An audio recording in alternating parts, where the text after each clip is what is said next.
Alright, so kahit nasira yung packaging niya, let's open this Hug You Pop Mart by Instinct Toy. So I was really curious by these kasi you can have magnetic hands, tapos you can post it in different ways. Tapos meron pang Hugalabubu and other stuff. So meron tayong 6 colors and a secret. Yung secret niya rainbow. Parang talaga siyang Pride though. So parang marketed siya sa Pride product. So meron tayong Strength, Hope, Passion, Nature, Art, Freedom. So open natin.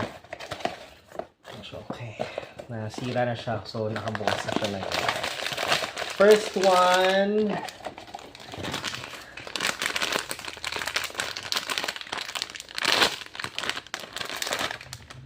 Alright. Oh, mas maliit siya kaysa what I expected. Pero yun, no? Magnetic hands. So, cute. Tapos, of course, merong plush pendant necklace. Yan.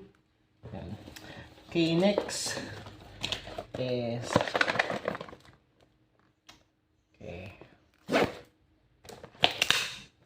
sira.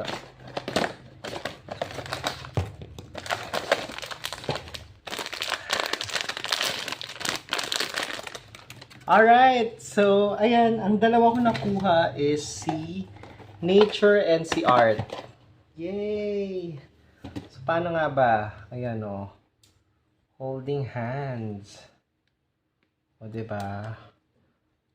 Oh, ang cute! Tapos papahug ko siya sa labubo. Ayan, pwede rin siya magkahug. Sweet. Sweet nila, oo. Diba? So yun, make sure to get your Instinct Toy Hug You. Cute talaga siya. Tapos hindi naman pala siya super laki. So hindi jahe. Yay!